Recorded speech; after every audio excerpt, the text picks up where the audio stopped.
I also think she hates fishermen. I really do.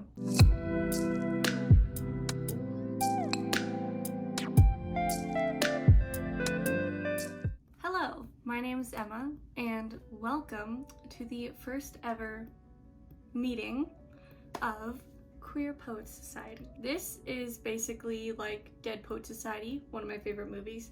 However, the main focus is not dead poets, but rather queer poets. Basically, just every once in a while, I don't know how often I'm gonna do these videos, it probably just depends on my mood.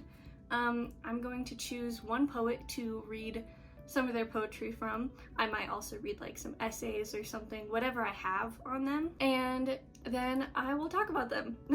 I'll talk about how much I liked the poetry, how much I think I was able to understand, and if I ever want to try rereading it once I'm older to maybe see if I can get more out of it. I'm also going to talk about like little lines that I think relate to their queerness, or like hidden metaphors, I guess, and also a little bit about how sexuality was perceived at their time. A lot of these authors were not in modern times, so it's definitely not good as far as gay rights. The first poet to ever be read in the Queer Poet Society will be Mary Oliver. She was born in 1935 and died in 2019. She won the National Book Award and a Pulitzer Prize. I think that one was for American Primitive. Her partner was Molly Malone Cook, which is just like a really cool name. I just gotta say that. She's known a lot for her more nature-based poetry. How man fits in with nature and like sensuality and stuff like that. I have Dreamwork, and I've already started reading a little bit of it, and I also have Blue Horses. I'm planning to read these both within the next few days and then discuss them. I'm gonna stop talking and start reading.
Okay, so I have finished the Mary Oliver poetry, and let's talk about it. First off, let's talk about my opinions. I enjoyed it more than I thought I would. I really struggled with Dreamwork at first, and I was not enjoying it for a time because I was so focused on dissecting the meaning of each poem that I wasn't really getting into it. And then I was kind of like, okay, I may not be understanding this, so we're just gonna read it and hope for the best. And then I started to enjoy the poems a lot more, and I felt like I was getting more out of them. One thing that really helped me too was rereading each poem. I read almost every poem twice to like really get the hang of it, and I was so surprised at how much I wasn't paying attention at the first time, or how knowing the end really helped connect the beginning when rereading it. As far as accessibility, I think Blue Horses is a lot easier to understand than Dreamwork. They're both good, but I think Blue Horses is just a little bit easier to understand. I think I'm at least like a little bit out of my depth, but I realized going through when I was like taking notes the second time around, I kind of just read it and then went back through and see what I wrote little notes in the margins or something like that on. And I realized that I understood a lot more than I thought I had. I started to feel a little bit more okay if something was dense or I felt dense and I just wasn't understanding what was going on.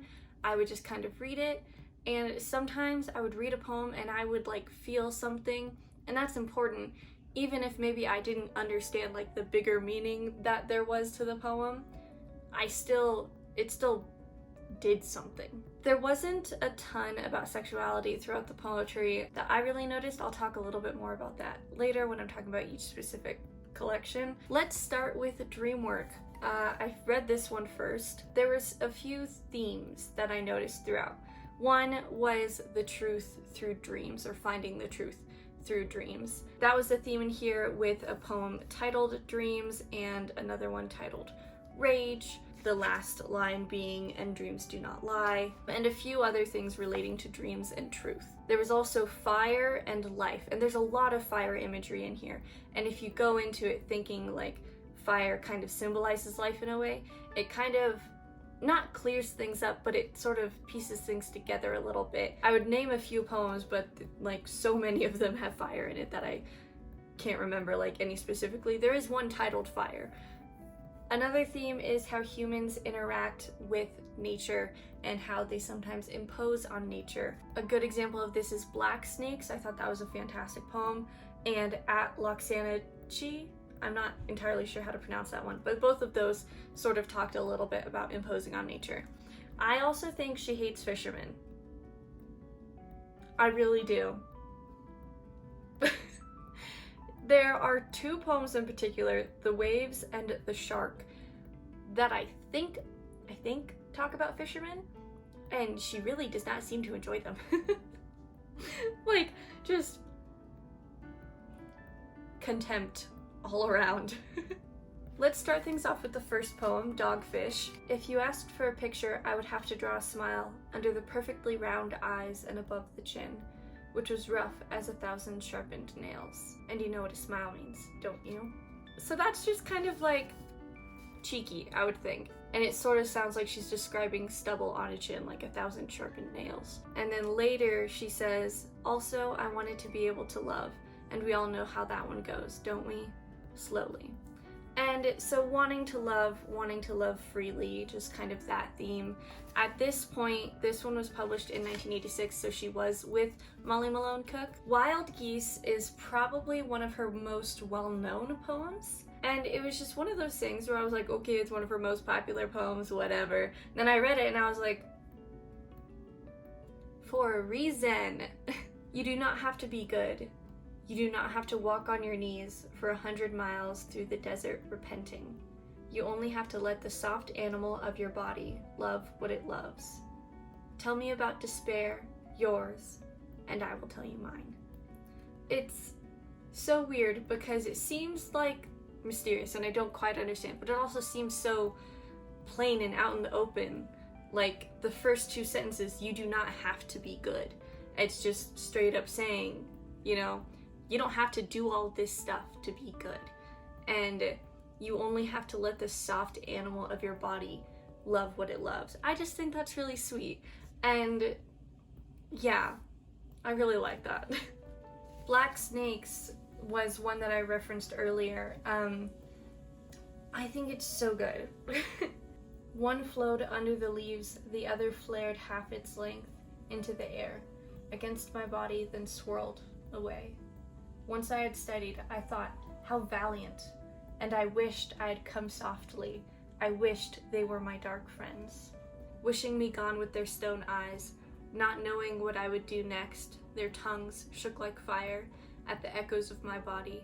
It just shows like she writes a lot about nature and she loves nature, and she sees these snakes and she's like, oh my god, these are amazing creatures and I want to be friends with them. Like she has that desire and love for nature, but these snakes don't know that. They don't understand that. They see a threat.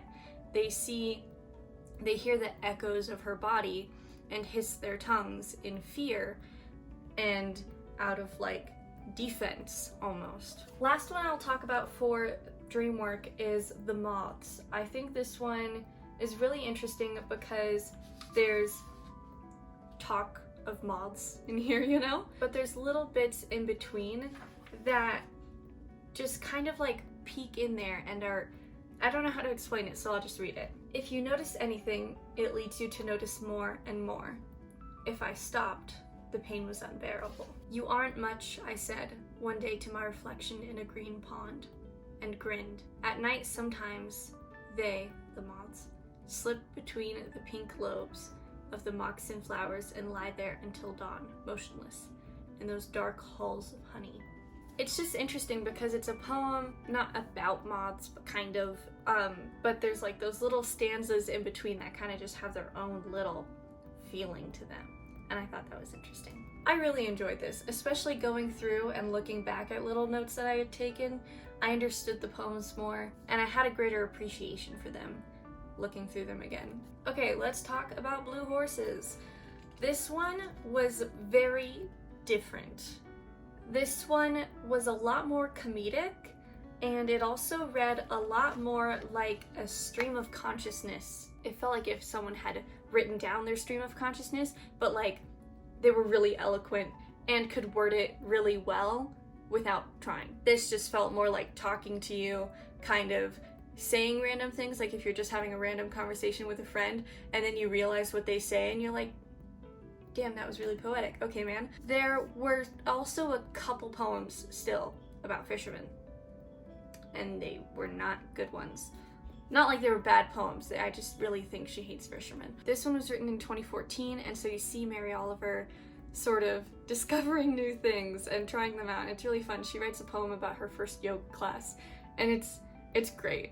It's one of those things where it's like if your grandma was kind of just talking to you about like, yeah, this lady just tried to make me like bend in all these wonky ways, and I was like, fuck that, and you're just like, go you, grandma. There was also a poem talking about how there's like multiple settings on her washer and dryer now for like delicate and stuff like that.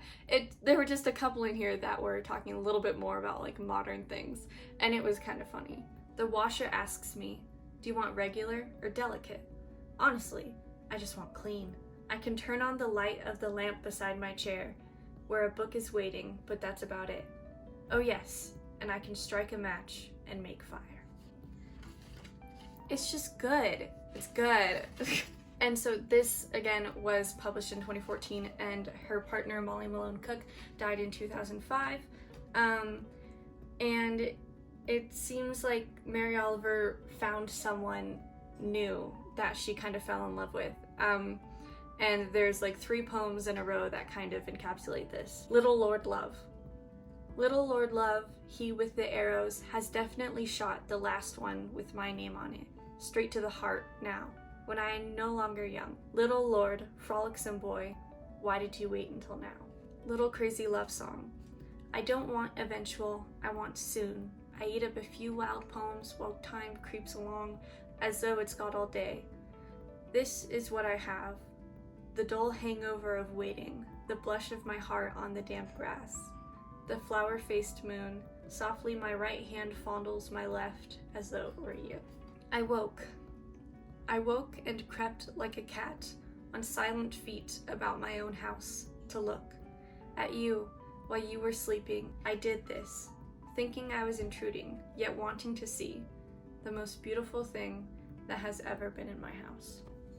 And it was just really sweet. In this collection, she also has a poem titled The Fourth Sign of the Zodiac, which is Cancer.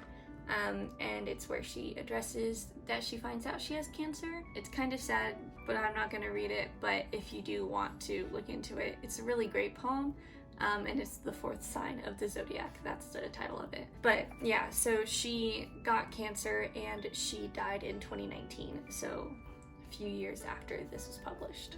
I think by far my favorite poems are Watering the Stones and Do Stones Feel? They're so cute. Every summer I gather a few stones from the beach and I keep them in a glass bowl. Now and again I cover them with water and they drink. There's no question about this. I put tinfoil over the bowl tightly, yet the water disappears. This doesn't mean we ever have a conversation or that they have the kind of feelings we do. Yet it might mean something. Whatever the stones are, they don't lie in the water and do nothing. Do stones feel? Do they love their life? Or does their patience drown out everything else? Is the tree as it rises delighted with its many branches, each one like a poem? Are the clouds glad to unburden their bundles of rain? Most of the world says no, No, it's not possible. I refuse to think to such a conclusion. Too terrible it would be to be wrong.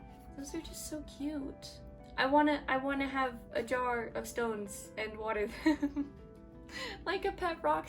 It's so cute.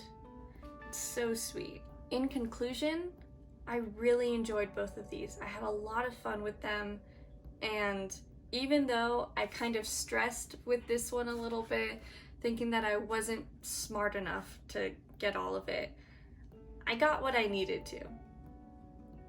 And that's enough. I am happy that I can now say that I've read some Mary Oliver poems. That concludes the first meeting of the Queer Poet Society. I hope you guys have enjoyed this video, and if you did, please give it a like.